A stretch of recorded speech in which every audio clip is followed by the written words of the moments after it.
All right, we are live, and the New York Mets are going for a sweep of the New York baseball Yankees. Look at the smiles today. We got some smiles, some excitement. Get the brooms out. Get the brooms out. This is why you go get a guy like Max, and you have pitching like DeGrom and Max, and when we had it with the 5 aces and all that, when you win like the hard games, and then the next day is your ace, if it all goes according to plan. And that's how that's how these things turn over. That's how winning streak starts. That's how sweeps start. It's a 2-gamer, but if you lose 2 games, it's not a sweep. You win 2 games, it's a fucking sweep. And I want to congratulate you guys. We won our World Series.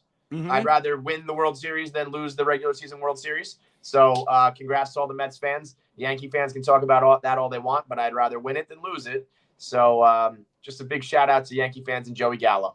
Aaron Boone, Joey Gallo, and Yankee fans everywhere.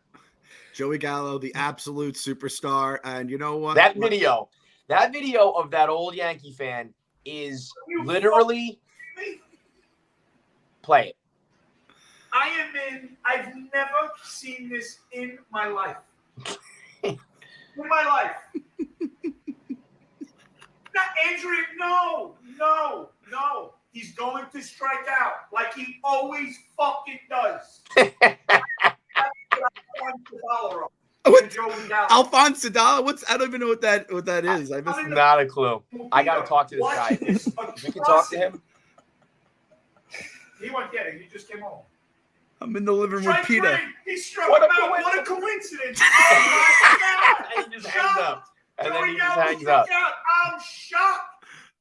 15 years in this game, and you run out of gas a lot, and it's almost like having turbo in NBA Jam, and it gets replenished, and then you're slow and you're sluggish, and you got to take some time off to get your turbo back, or you get a video like this. This fills my tank.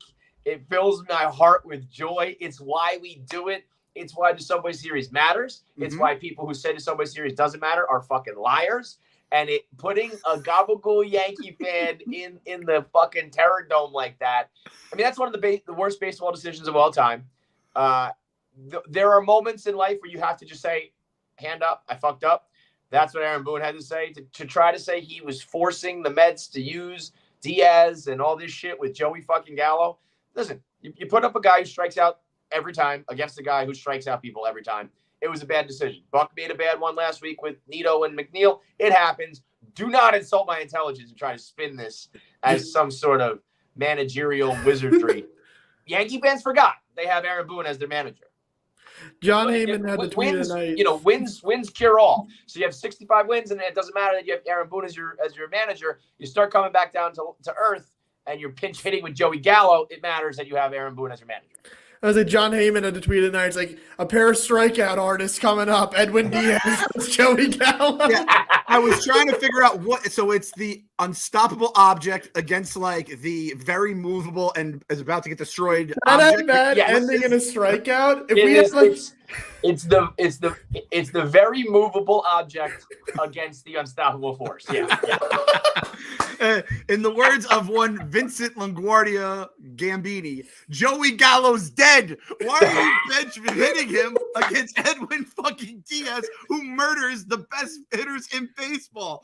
Unbelievable. I said it in the pregame show, Kev, too. I said, this is like when the Dodgers had Don Mattingly, and like in 2015, I look across the dugout, I go, that guy will fuck something up in a big spot right here. There's so many bad managers out there.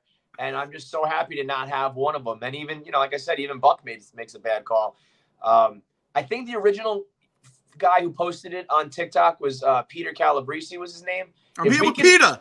If we can get this guy on the show, or his son, or whoever that was filming it, I need to talk to these guys. There's always viral videos like this. But then there's ones that come along. Jersey Jerry was one. Frank the Tank is one. This guy is one of them. This guy's going to work with us. They're all, I was going to say, he'll be our coworker soon. It's just, it's literally why the Subway Series matters. It's all about bragging rights. And so you get those videos, and it's like, yep, we fucking got you, you motherfuckers. And so, you can talk all you want about winning the World Series. We won. You lost. Fine. Fine. Pop bottles. We'll take a regular season World Series, and we'll hopefully do a postseason one. Neither team has won one recently, so I don't know why one franchise can brag about real World Series and one can't. We're all going on multiple decades here, so pipe down. And we've been in a World Series more recently. We'll just leave that one out there. Let that hang for a little bit. And you said it best, Kev, because I don't know, like the last couple of years I've just been in a cloud, a funk, and part of it's all the crazy shit going on. But like we didn't have sports, nothing felt real.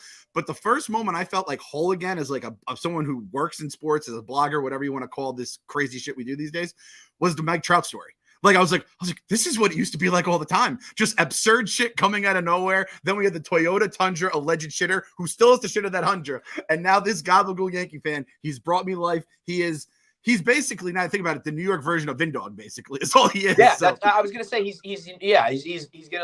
have a podcast with Vindog by the end of the week. But just the wife beater, the tan, the accent. Oh, what a coincidence! And I love whoever's on the other end of the line. It's ball 3, and it's like his wife or his daughter or his son or someone be like, well, honey, maybe he'll walk. No, he won't. He'll strike out like he always does. We've been those guys in the last fucking decades. We know it's always nope. Don't worry, like he's gonna strike out or he'll walk him or he'll give up a hit or whatever. It's nice to be on the other side of things, and we've been saying it for weeks. And there's always been some challengers, Yankee fans particularly, a couple fans here and there. We were correct. We are correct. Edwin Diaz, best reliever in baseball. Untouchable. 56% of strikeout of his batters are struck out. You don't even see the ball get put in play ever. He is unreal, and he's a cheat code. And they put it up, I think, on SNY. And we know SNY can be ridiculous, but they said – Aaron Judge or Edwin Diaz, who's been more valuable to their team this year. And obviously that's silly. And Aaron Judge is far and away, the player in that poll. But Edwin Diaz's, impact is not to be understated because of that. Just because you're not equal to the guy who has fucking like 40 home runs at the All-Star break doesn't mean that being the most lockdown closer in baseball is not the most valuable thing out there, this side of an MVP candidate.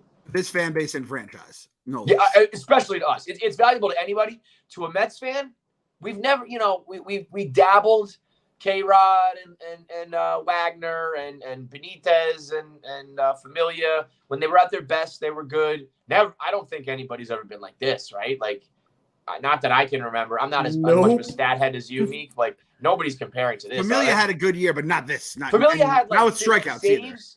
He had like 50 saves, but I feel like his whip was like 3.5. Yeah, that's also more just like playing close games constantly. You're getting to save opportunities. Yes. It's like Edwin Diaz making like what 42 saves. You're not going to get as many opportunities as what Familia got that year. Right. The save stat can be a little misleading, especially when you're the opportunities and then you're on the tightrope. Bases are loaded and the third out is hit to the warning track. And even though we get the save, you put the fear of God in me. Whereas Diaz, it's like. I honestly, I was getting back to the hotel and I saw top 9, 2 on, nobody out. But Twitter was calm. The group text was calm. And then I came to understand that it was the infield single and the error. So it wasn't like he was getting hit hard. But in any other year, 2 on, nobody out, up 3, tying run at the plate, Mets baseball closer in, everyone is bracing themselves. And instead it was just like, hang on, give it a minute. It'll be 3 more strikeouts, and that's exactly what it was. Brian Babiak here. Wagner was great in 06, but not this level. And Wagner blew a lot of like big saves big moments. It was like he didn't blow the ones against the shitty teams. And I did this with Pavs before we went live just to figure it out. 2019 was a nightmare year, right? So I was like, what was? I remember like I was like Diaz. I remember last year was all right. I'm like, what was he in 2020? What do you think Edwin Diaz's ERA was in 2020? Like 1.94. That's probably like exactly what it is. Somewhere around there. 1.75. Well, that was the year. That was the Joe DeMayo year where he was like, everybody get back on board. And I was like, no fucking way I'm doing this again. but it got to the point where it was pretty undeniable. But even what was his whip that year? Because I do still feel like it was a decent tightrope.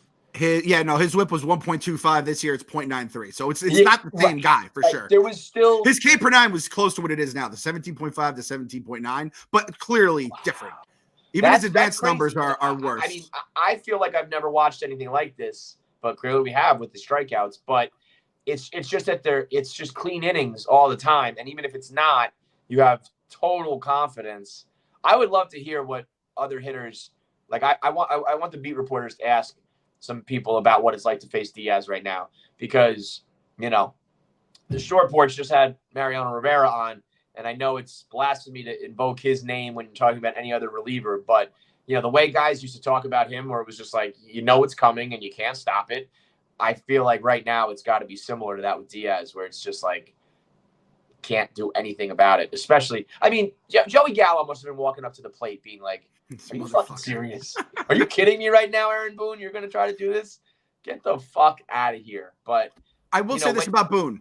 Like, maybe it's like, this is weird Yankees blood magic, which again, that little number they got to get the infield single. Then you have Diaz drop the ball. He's like, all right, let's go full Yankees blood magic. The only reason I have a managing job, managing the most prestigious club in American history, is because I hit a home run October. I didn't even win a goddamn World Series in the end of it. Like if you had somehow, if Judge was on the bench and Stanton was on the bench and I guess Stanton was, right? Like, there's still an argument to be made for the New York Yankees to put in Joey Gallo, because that's the blood magic where it's like the bad player will hit the 3-run home run here. And you know what? That's why I love that save, because Yankee fans were, deep down, a lot of them were expecting it. A lot of them were thinking like, wait a minute, maybe this is our Scott Brocious moment or whatever, and it wasn't, and it's not. And the Braves lose again today. The Yankees have just been steadily coming back down to earth. Baseball is a humbling sport where you just cannot have prolonged success on that level for as long as they did without something else evening it out. It sounds silly, but I'm almost happy that the Mets had a couple ups and downs rather than just like this steep rise and then this continued fall. Not that these guys are falling out of contention or anything, but it's almost like you get used to it after, you're fucking 50 and 12 or whatever it was. And now all of a sudden, it ain't the same. Yeah. Oh, let me see this. This is today's Braves game. Oh, Robbie Cano, don't you know? He is safe at first. I mean, what are they doing playing Robinson Cano? The Mets are paying Robinson Cano $20 million to do that, and people want to make fun of us for doing that. Finally, Robinson Cano's contract is paying off. I mean, what is the second base situation that Robinson Cano is? I thought for sure they were calling him up for the Mets series and then see you later. And he's playing legitimate innings for the Braves. Every righty they face, he's in the lineup, which doesn't make sense to me because they have the best lineup in the game, and they put him in there. It's because one, Albies has been hurt, but it's like they had Gosselin, whatever the fuck you pronounce his name. Bro, he was bad. He's better than Cano. Cano literally can't do a ding. Put anybody else. Call anybody else up. Trade for anybody else. Put one of your outfielders in there. Put a backup catcher in there. It is. Travis Darnell plays second base. They can put him there. I guarantee there's 3 people in their minors who all grew up in Georgia that are all better than Robinson Cano, who all play second base. That's all they do with the Braves. They just pick up guys from the minors, and they're awesome. The kids in the minors that grew up watching Robinson Cano saying they can be better than him. It's truly stunning for a World Series champ. A team as good as they are, a franchise, I have to tip my cap. They're always well run. To be relying on Robinson Cano in the middle of what's going to be like a dogfight down to the finish. Fucking let's go. It's like putting in Joey Gallo. I'm like, okay. I don't think the Mets don't really. I mean, I guess we can't say that with Dom Smith and JD Davis. There are guys everybody has guys you put in that just totally suck. But we're not those are our holes and our problem. I don't know. It just seems weird that they've stooped that low.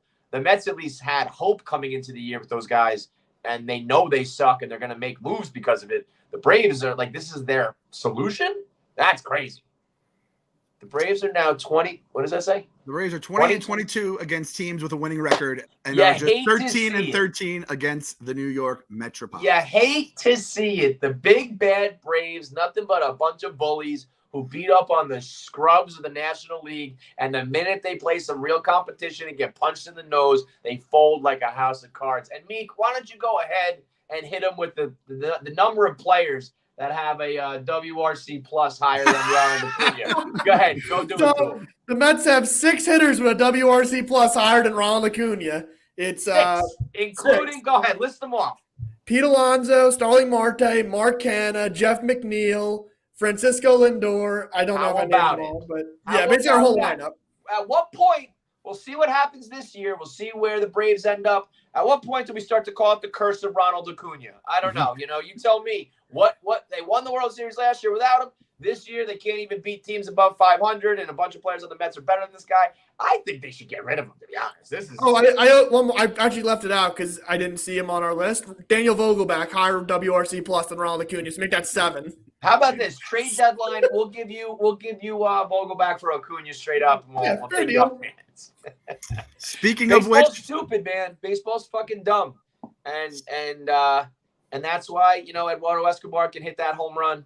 And I mean, I love it. I hate this game and I love this game. And like, that's why I'm trying my best in the Cohen era to make the high of the wins match the low of the losses. That is the thing I need to make there it is, line drive out of the fucking park. You see this catch by the fan, by the way? Look at that. Fucking unbelievable.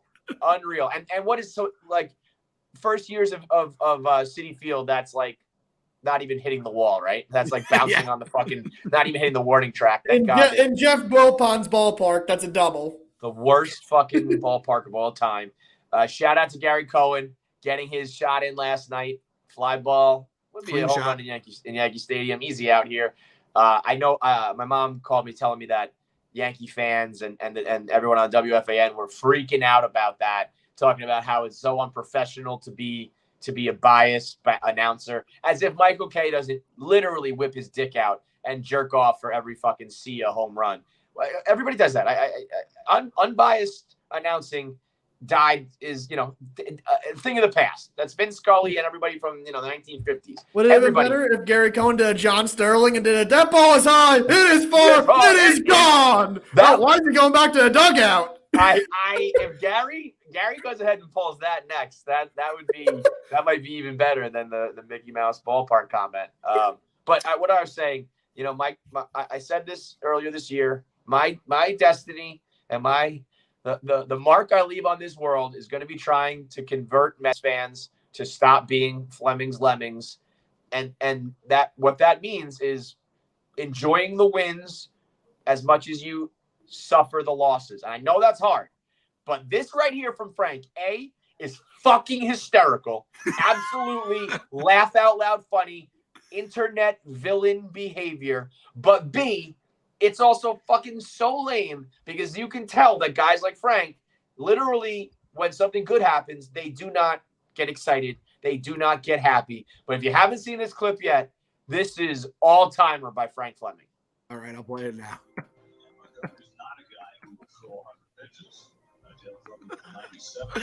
Well, here's Easy Out Escobar to end the inning.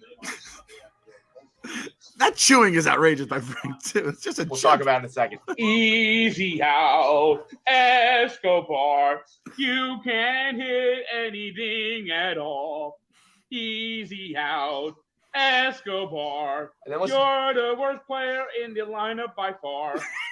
Listen to Gary.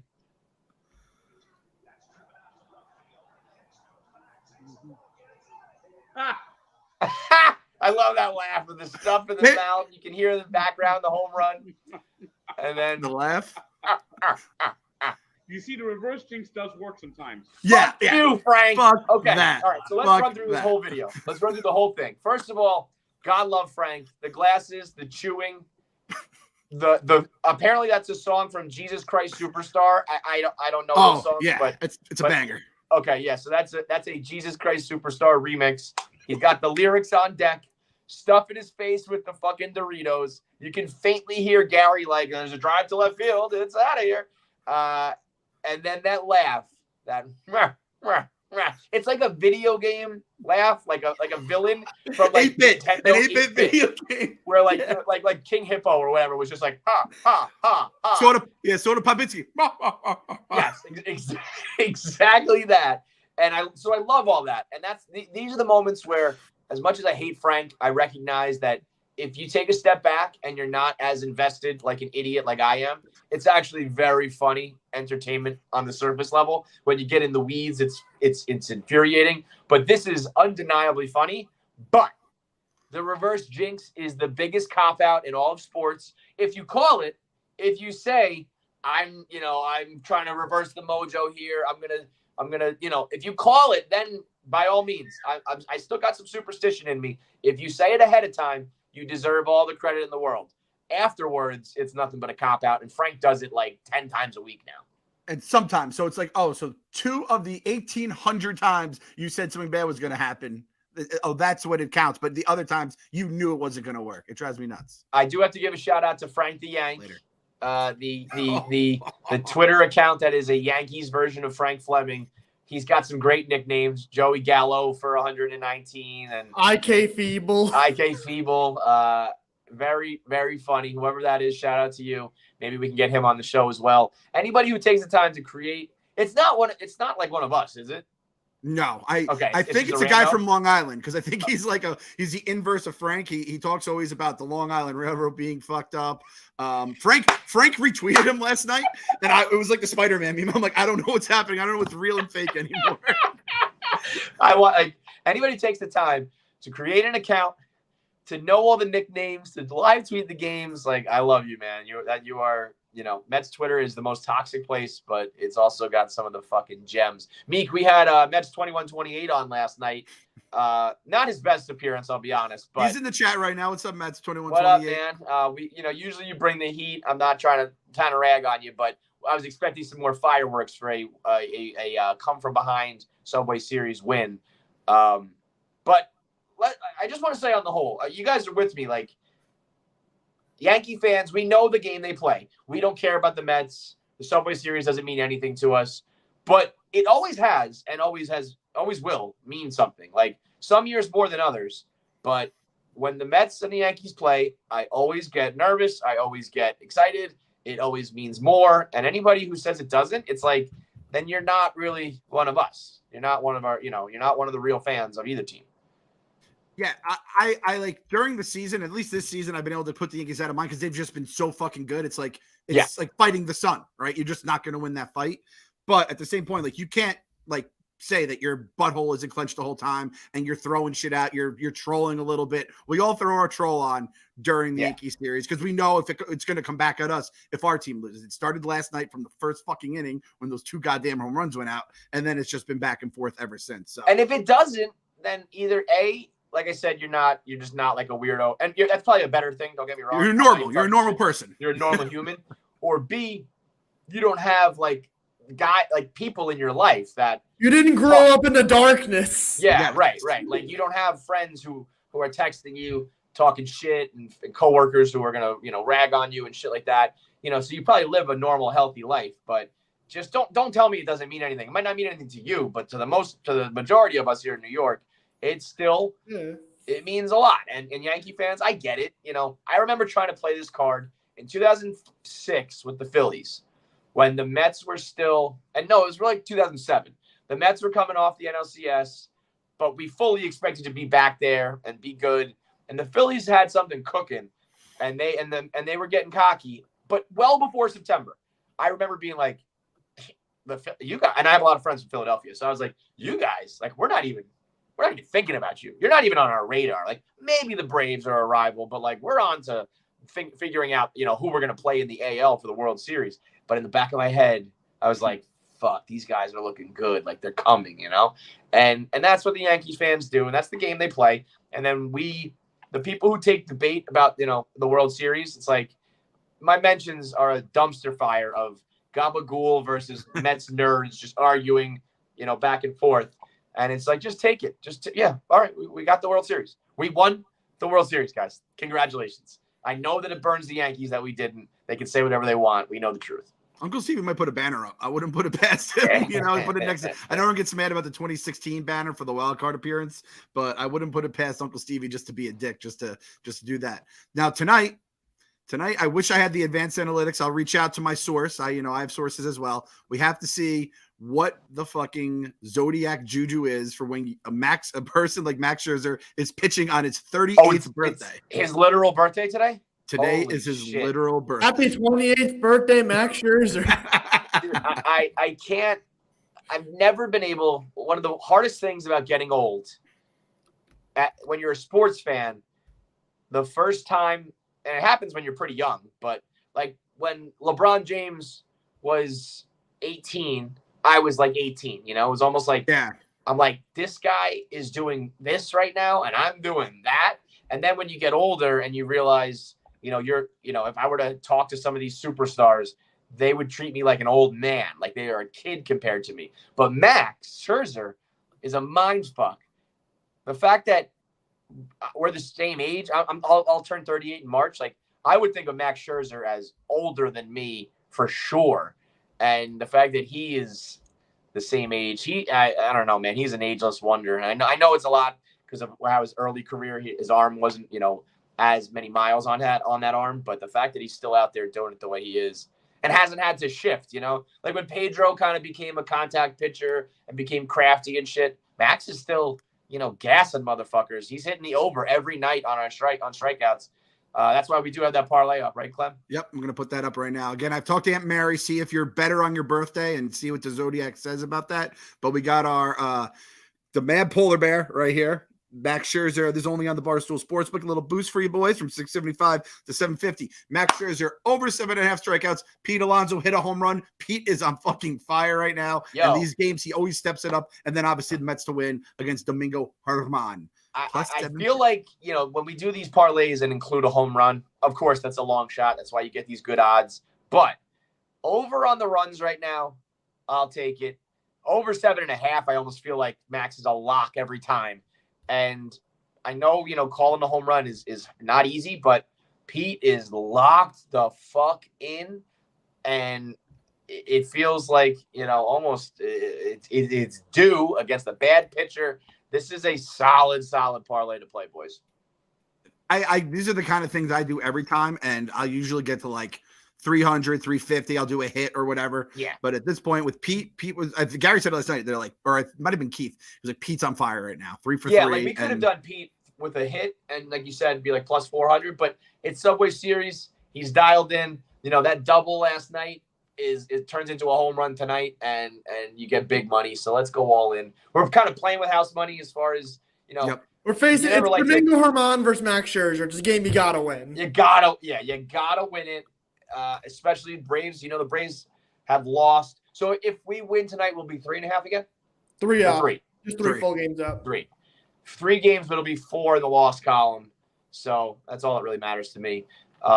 And then if you don't want that big fella for the home run, we got the Danga Vogelbach. He's in the book right now, plus 480. But I think they wait for the lineups to come out before they throw their bigger, sexy number in the book, plus 480. I mean, you want to throw in a Mets W on top of that? That'll be a nice, juicy little parlay there for you. Yeah, so we buddy. got the big. We're bringing Vogel sexy back.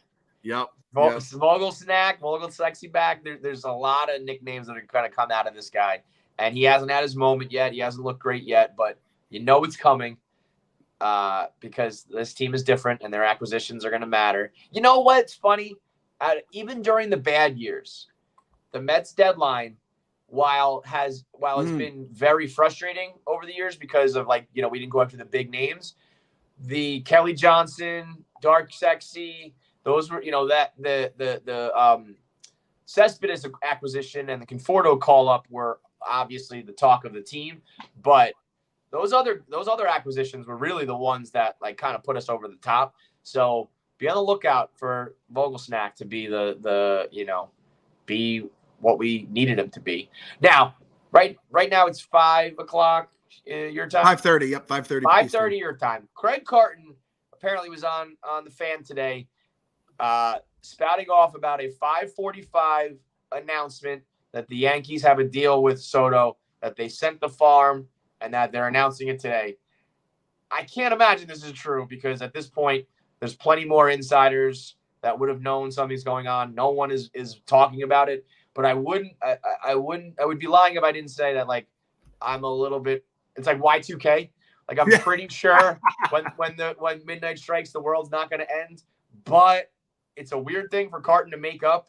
And is there any sort of other announcement that's going to happen? I'm just waiting for 5:45 to come and go. So I hope. Did he say Juan Soto, or did he just say Soto? Could this be the Tigers Soto? They need a bullpen out now. The Kings hurt. I'm trying to think of I'm a clickbaiter myself, right? I know how the game works, right? I don't know. I didn't hear it with my own ears. This is secondhand from my mom. She texted me. I was doing the honeydew with Ryan Sickler, and my phone starts buzzing off the hook, calling off the hook. I think somebody's dead. I realized that she's just afraid that the Yankees got Soto, which I do respect. That is almost worse than somebody being dead. But I didn't think so. I didn't hear it. All she told me was that he said this big announcement and that the Yankees are sending the farm. But that might be it. That's the other Soto, or it could just be fucking nothing. And Craig is, just being Craig. But that would be. It can't. I mean, it just can't be true. Like, if he does get traded, it's going to go down to the wire because the Nats are going to try to play everybody off each other. The Yankees wouldn't do something like, I almost think it would be cocky to announce it during the Subway Series. But we know that the Yankees always try to downplay the Mets and be like, we don't care about the headlines with the Mets. We don't operate based on what the New York Mets do. So there's a lot of reasons why I think this is bullshit. But I'm also like, what the fuck is going on? Because that's a very strange and specific thing to just say and have there be no truth to it at all. So let's just, hope that comes and goes, because the problem with Soto, there's no sugarcoating. Even when the Yankees got Stanton, I remember when the Yankees got Stanton, I was like, we're fucked. Like, Stanton is the next Babe Ruth. And we ended up getting lucky with a lot of his injury and stuff. When they got Cole, I remember being like, we're fucked. But, a pitcher only pitches, once every 5 days. And the thing about Soto is whoever gets him, it's like you're going to be a World Series contender for a long time to come. You're getting Miggy Cabrera, you're getting Barry Bonds. There's just no spin zone on this one. So, I don't even know what I would do as a crafty old veteran blogger, how I would get around this one. I don't know if there is getting around it. I'm just going to hope that if it's not going to be the Mets, I hope that it's going to be in the offseason. Too many moving parts. Too many prospects you have to give up. Too much money that you potentially have to extend him.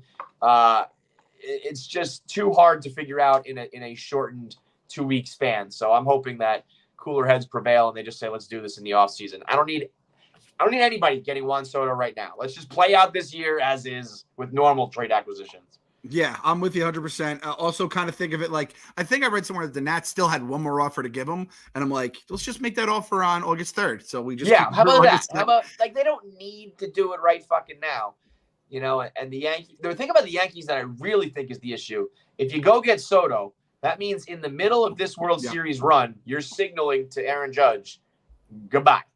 And not that Aaron Judge would go mail it in because A, he wants to win a championship, and B, he wants to make sure he gets as much money as he can. But if you get banged up, if you're a little worn out, you're tired, they ask you to do, go above and beyond, and you just say no, because you're not going above and beyond for me. So I think it would create too many issues with them to try to do it right now.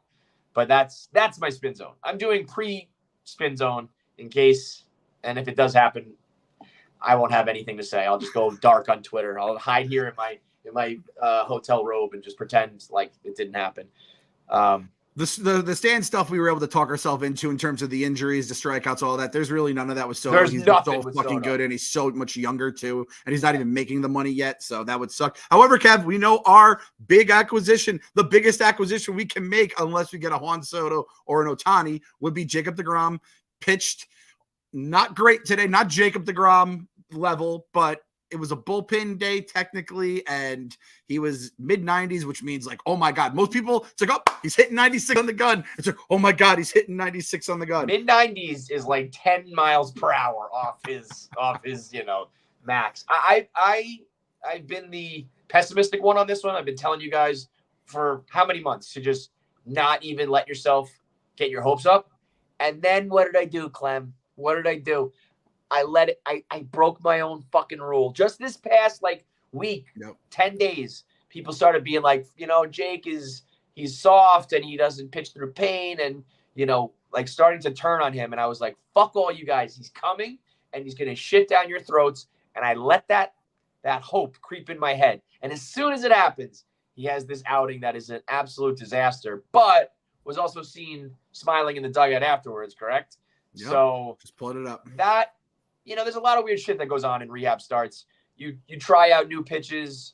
You experiment a little bit. Maybe you take your foot off the gas a little bit.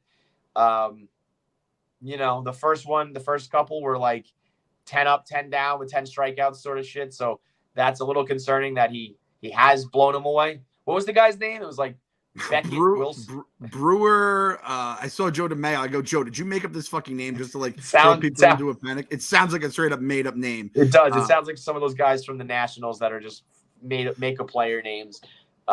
Well, that's the thing too. It's like if he comes back, he's going to be facing probably guys that are worse than whoever he's facing in these simulated or AAA stars. For real, like the Nats and Juan Soto. Soto. Right now, he lines up to pitch in DC, which would be worse than the good prospects of AA and AAA.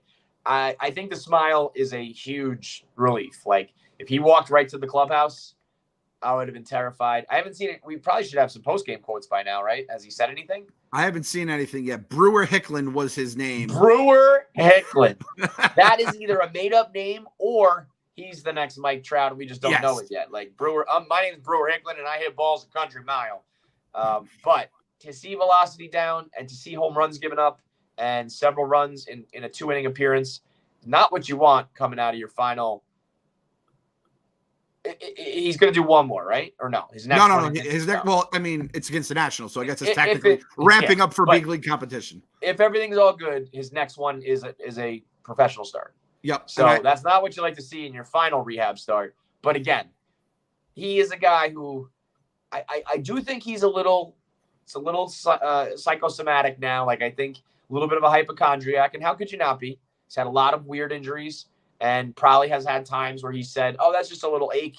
And it's turned out to be more than that. So pitching through pain is not what he's good at. And knowing his body is probably a difficult task for him right now.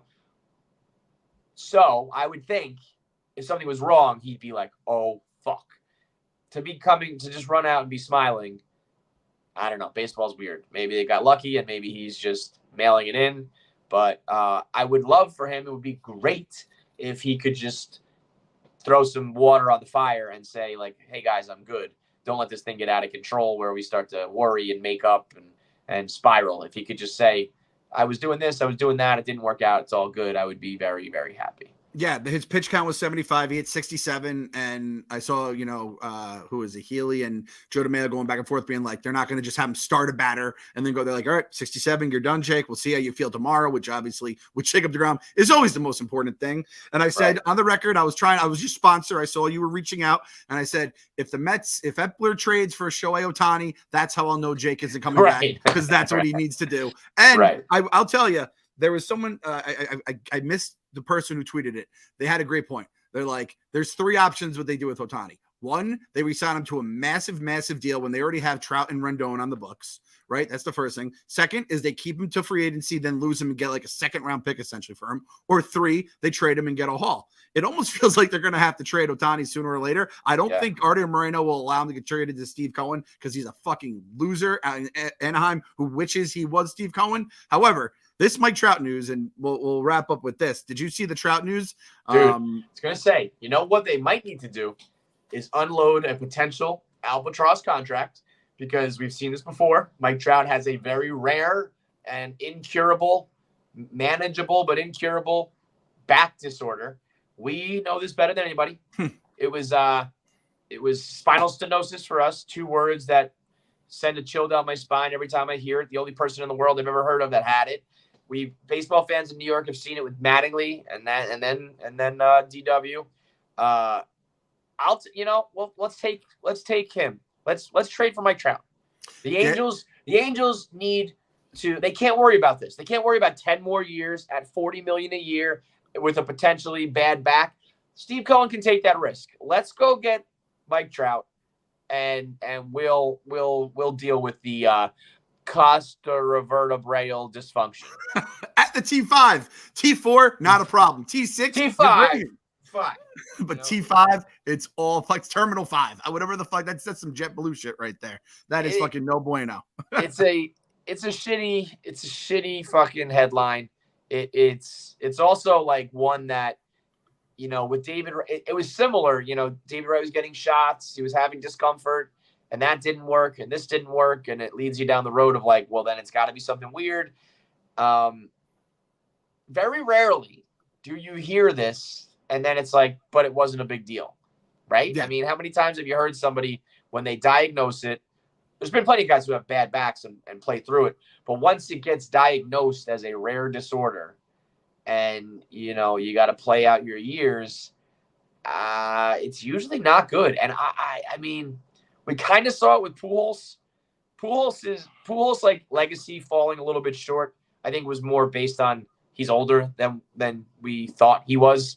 But I remember with Pujols being like, this guy's gonna hit 800. We're watching the next home run king, and I don't see how he doesn't achieve it.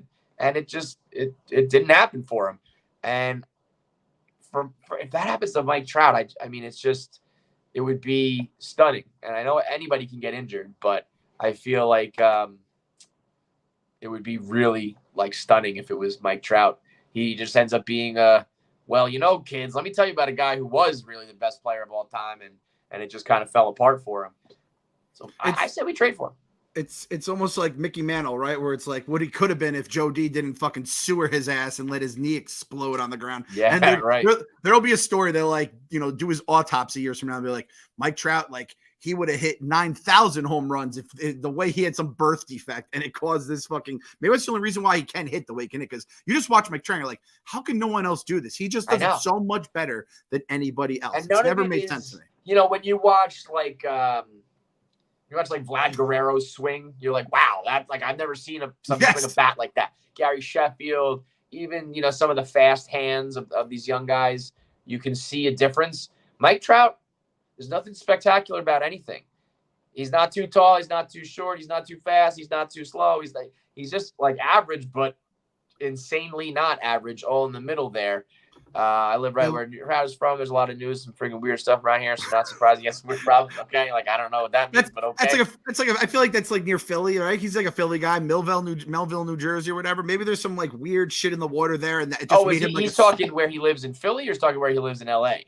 I was taking that to be L.A., but it said where he's from. So okay. Yeah. So maybe he was brought up weird. Maybe too many cheese. I don't know. Who knows? But that's some shitty news for baseball, and we'll make lemonade out of the lemons here, and we'll bring Mike Trout onto the world champion Mets and see if we can get that one ring before his career is over, right? Yep. And while we're talking about acquisitions, we gotta believe trade deadline, we acquired Chris Castellani, big pickup. Yes. There's another big name in the game at the deadline here. He is the biggest. He's the biggest baseball personality there is on the internet. He's looking to make a move. His team is out of it. He texted me last night, and he wants to know if there's interest. There's mutual interest on both sides, but the Rocket has chosen the Mets for his second half. I'm canceling the Red Sox, and I need a team to jump on. I believe he always covers baseball all around the league, and I know down the middle. He calls it down the middle. He's the number one baseball analyst in America, impartial at all times. I know he calls the Mariners America's team, and I know he has a lot of love for the Padres. I do believe he has a lot of love for a senior team down south, which has to go. I was going to say, I do believe his official pick last year was the Braves. And so, what if there's we know everybody at Barstool from Boston has a horseshoe up their ass. So maybe we get some of that Rocket juju. He said that he tweeted about it and that there was a lot of Met fans gatekeeping, saying we don't want you. Now, here's the problem with that. There are a lot of Met fans who I want to gatekeep and keep out from being Mets fans. We're gatekeepers as well. Yeah. So we're not going to now try to keep out a guy who has a ton of love for the team and a ton of love for the sport of baseball and is going to be a positive influence more so than 90% of the actual fans who already root for this fucking team. He's the reason this podcast exists. He's the one who got to convince you to do it. He said he went to a game and he said, this team needs a fucking podcast. He said, all right, me and Clem will do it then. I just don't know if I was ready to do something like this. You've spent half of that time fighting this fan base, but I think we could bring it all full circle. Well, you know what it is? It's, and you know, it's funny. I was instrumental in, he called me about coming to Barstool. I was like, I don't know. And I said, fucking do it. You're going to thrive. So I pushed him, and we did the first episodes of Section 10 were actually on the KFC radio feed.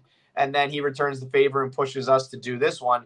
The difference is when you go to the ballpark, it's fine. Mets fans are great. Yeah. There's a little bit of boo birds, but it's really not that bad. For the most part, it's an electric crowd, and it's very, very supportive. So when he was going to Barstool the ballpark and seeing Citi Field, he was like, this fan base is foaming at the mouth. They're chomping at the bit. Like, they deserve to be represented.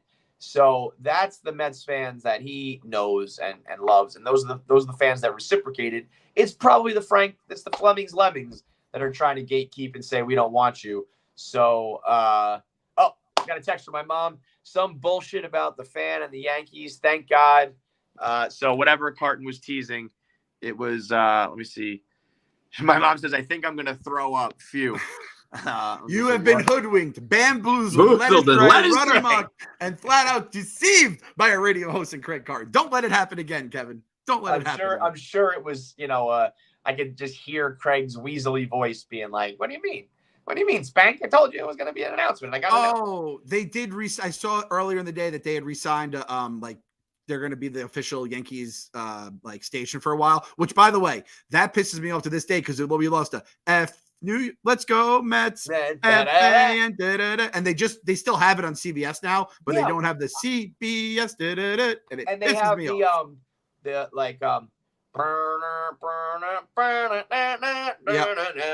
it's that's the Mets. Whatever. It's not the Mets.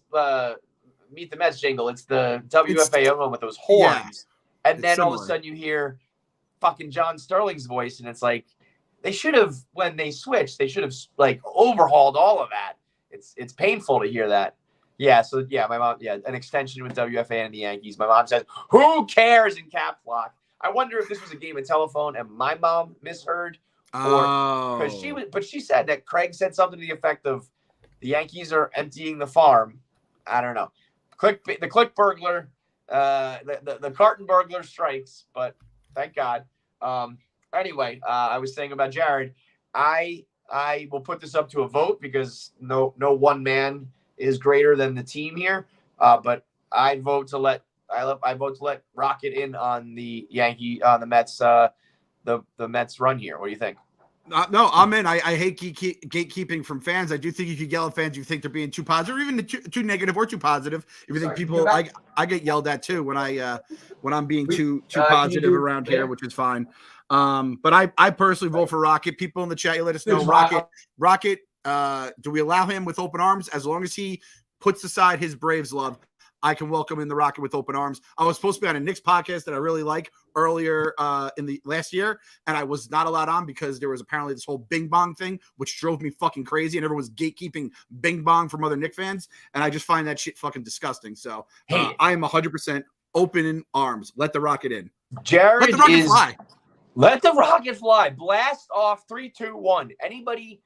Jared covers baseball and watches baseball and has to be baptized. Yes, yeah. Don't get me wrong. You still have to earn your way. First things first, and I think he knows this. He's got to disavow, rebuke the Braves. Clem will baptize him into the Church of Coentology. The Red Sox connection is strong. Yeah, the Met Sox have always been there. They're always allowed on the bandwagon. Fuck the Yankees. We always have a common enemy. And if we also can get some of that Rocket juju, as a man who has a couple rings on his fingers as well, I'm all for it. And he will be more positive and better for our players. See some of his tweets hyping up these guys in the locker room and the dugout. So I think it's a no-brainer. We'll have to get it from we got to get Kyle and Meek's opinions on it, but I think it's going to be a clean sweep. So go ahead and welcome. Love it? Imagine if Kyle's like, nah, Fuck him. I've always Fuck hated the this guy. Sweet Kyle, sweet Kyle, who, by the way, is running tonight, which that kind of scares me, actually. I think it's a minus 190 or something the Mets are, which is you don't see that in a Subway Series game. I mean, that's how fucking good Max is, though, you know? Yeah, that's true. And you know what? Even if the Rocket doesn't get in for whatever reason, we still have one guy here who's on. Did you see this picture? Oh, this picture. Oh, wait, no, I didn't see this. What is this? This is Castellani from like years ago, and he had the hair. And Castellani had like another 100 pounds on him when he was younger. He a fatso? He was. Yeah, I'm trying to think of a good Crisco Castellani or something. You know what I mean? I thought that would be a good nickname. So we got Castellani on the. He said he looks like a Garbage Pail Kid, and then someone photoshopped this of him. That looks like a face Instagram filter. Like that's crazy. I thought the picture you were going to show was the two horsemen of the apocalypse, Chris Klummer and Frank the Tank. Have you seen that picture? Yeah, so I was trying to figure out which old school wrestling tag team that is. That's basically whenever I see a great picture, I'm trying to think of like a bigger guy, a skinnier guy. It's kind of like X-Pac and Kane, but I feel like a little bit like that. You know what it's like? They are 2/3 of the Nintendo ice hockey lineup. Where you've got the fat guy and the skinny guy. We just kind of need the. And Castellani's the third. We got to get him in the Mets jersey. Not this Castellani, though. This guy is leading. If you have Klummer, which by the way fucks me up. Gregory Soto fucking sucked. If you have Frank the Tank, you've got Klummer. You add in Glenny Balls and who would be the fourth Mets fan? I had a list of like the true like four horsemen of the apocalypse. You got those guys. I mean, imagine you're a Yankee fan and you got those guys talking shit to you. It's like brutal. You're walking home at a Citi Field. You like kind of like make the wrong turn, and all of a sudden you're just in the middle of the chop shops where the chop shops used to be. There's not even any chop shops, and then you go around the corner, and these two motherfuckers are staring at you. Look at that! Look at Klummer. He's fucking. I didn't realize he was a Mets fan either. I always thought he was a Mariners fan because he did the '95 Mariners, which makes sense because all Mets fans love the Mariners because they beat the Yankees that year, and it was an awesome, cool ass team. I listened to Klummer on the dog walk. He had some good shit. He's kind of like our generation. He remembers like Remote Control on MTV, stuff like that. He's a beautiful mind for sure. So these two are just. You do not want to fuck with these guys. Watch out. So, we've got, if we got Klummer on board now and Frank's doing his thing with his weird, cults, and we're going to bring the Rocket aboard and some of his fans are going to rally up. So big things in the second half. I mean, the first couple games of the Padres obviously were tough, but could not be a better start to the second half in my mind as far as like, a win against, if we win tonight, especially like breaking out with the offense in a big way, adding Vogelbach, I'm feeling good right now. I think we're gonna see the good Mets, the Mr. Hyde version of them. Who do we have next after the Yankees? In Miami, in Washington, and then we have those 5 against the Braves. And when's the second half of the Yankees? Second half of the Yankees is end of August, I believe. August 22nd. Oh, wow. So there's a decent chunk in between there. Okay. Yeah. But that's nice. I mean, Marlins, DC to, potentially get fat on shitty teams with Jake to gear up for that 5-game set. Where we figured out the Mets mystery, by the way, the blackout avatar and the black boxes are we're going to do all black jerseys or at least all black merch. Which is good because in the past, the Mets would have like announced that they're doing some sort of, George Floyd fucking thing. And it would have been a political nightmare or something with like the black boxes on Instagram. Turns out just the fucking, new merch with black on black uniforms and jerseys and jerseys and shit. So crisis averted there. Crisis averted with this fake Card and Soto announcement. Crisis averted with this first half of the Yankee series by winning game 1 and coming back from that early deficit. Crisis seemingly averted with Jake smiling after his outing. Things are good in Mets land, and that's why I just feel like, what are you assholes out there feeling right now? I guess you can just say, well, still only July, not August yet. We're still waiting for the other shoe to drop or whatever the fuck your excuse is now. But man, I would hate myself if I didn't enjoy that Padres win and that Yankees win, and I wasn't, soaking it in. It's like watching a movie and hating it the whole time because, like, you think the ending is going to be bad, and you're waiting and waiting and waiting for the ending, and then, like, the ending was good, and you're like, fuck, I spent my whole time not enjoying this movie, and it turned out to be a pretty fucking awesome movie.